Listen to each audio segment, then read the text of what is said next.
सदर मुमलिकत का एतराज़ नज़र अंदाज। कौमी असम्बली का इजलास आज सुबह 10 बजे होगा। कौमी असम्बली के सेक्रेटेरिएट से जारी एलामिये के मुताबिक वज़ीर आज़म ने वज़ारत पार्लिमानी उमूर और वज़ारत कानून से मुशावरत मुकम्मल करने के बाद आइन के आर्टिकल 91 की शिक 2 के तहत इजलास बुलाने की मंजूरी दी है। इजलास में नौमुंतखब अरकान असम्बली हलफ उठाएंगे। PTI रहनुमा उमर अयूब की ज़ेर सदारत सुन्नी इत्तेहाद कौंसिल का अहम इजलास। कौमी असम्बली इजलास में शिरकत से मुतालिक हिकमत अमली मुरतब।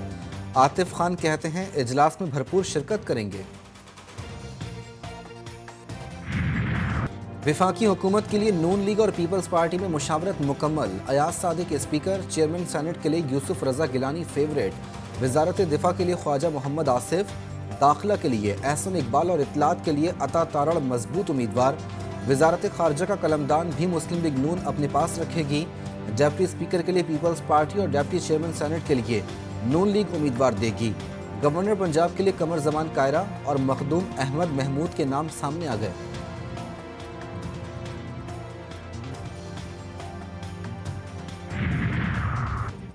नामजद वजीर आजम की जानिब से इशाइया। आसिफ जरदारी और बिलावल भुट्टो की शिरकत।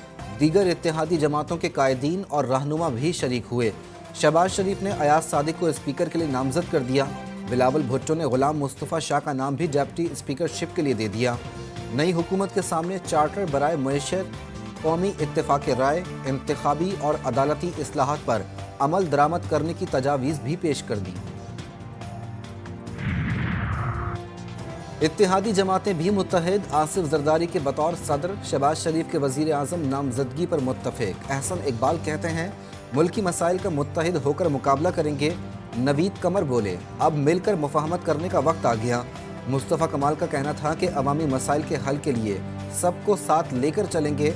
अलीम खान बोले अवाम की फलाह व बहबूद के लिए मिलकर काम करेंगे। सरबरा सुन्नी इत्तेहाद कौंसिल का इलेक्शन कमीशन को खत मखसूस नशिस्तों से लेने से इनकार। चीफ इलेक्शन कमिश्नर ने 26 फरवरी की चिट्ठी बैरिस्टर अली जफर को दे दी। PTI वकील का खत से इजहार लाइल्मी। कोई रुकन जनरल नशिस्त जीत कर आया, ना ही सुन्नी इत्तेहाद कौंसिल ने कमीशन में तरजीही फहरिस्त दी। मुकर्ररा वक्त के बाद फहरिस्त नहीं दी जा सकती। फारूक H नाइक के दलाइल। JUI फे की भी सुन्नी इत्तेहाद कौंसिल को मखसूस नशिस्तें देने की मुखालफत। चीफ इलेक्शन कमिश्नर बोले सुन्नी इत्तेहाद कौंसिल को मखसूस नशिस्तें नहीं चाहिए तो आप क्यों मजबूर कर रहे हैं। केस का महफूज फैसला आज सुनाए जाने का इम्कान। खत भी मंजर आम पर आ गया। अगर हमारी सीटें छीन के तो दे दी गई, PLN या पीपल्स पार्टी में बांट दी गई, अगर ये गबन जो है गैर कानूनी गबन वो अगर हो गया तो फिर हम जरूर सुप्रीम कोर्ट जाएंगे। प्रेसिडेंट का भी इलेक्शन, सेनेट के भी इलेक्शन, प्राइम मिनिस्टर का भी इलेक्शन और स्पीकर और डिप्टी स्पीकर का भी इलेक्शन जो है वो सारा कंट्रोवर्शियल हो जाएगा। अगर हमारी नशिस्तें छीनकर PP और नून लीग को दी गई तो ये गबन होगा। बैरिस्टर अली जफर की मीडिया से गुफ्तगू। बोले स्पीकर, डिप्टी स्पीकर, सदर का इलेक्शन भी मुतनाज़ा हो जाएगा। हम इस गैर कानूनी फैसले के खिलाफ सुप्रीम कोर्ट जाएंगे। सुन्नी इत्तेहाद कौंसिल के खत में कहीं नहीं लिखा मखसूस नशिस्तें नहीं लेना चाहते।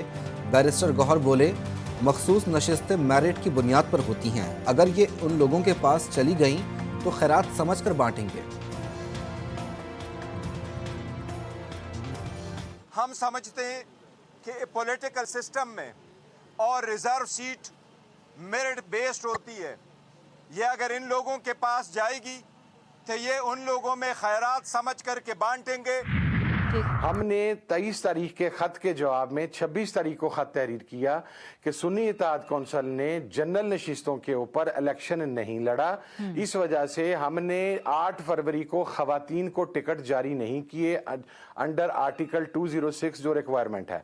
अब इसका मखसूस नशिस्तों के साथ कोई लेना देना नहीं है। सुन्नी इत्तेहाद कौंसिल के सरबरा ने मखसूस नशिस्तों के हवाले से इलेक्शन कमीशन के मौक़िफ़ की तरदीद कर दी। GTV न्यूज़ के प्रोग्राम जी फॉर गरीदा में गुफ्तगू करते हुए साजिदा हामिद रजा ने कहा हमने बताया था कि सुन्नी इत्तेहाद कौंसिल ने इलेक्शन नहीं लड़ा, इसलिए तरजीही फहरिस्त नहीं दी। इस बयान का मखसूस नशिस्तों के मामले से ताल्लुक़ नहीं।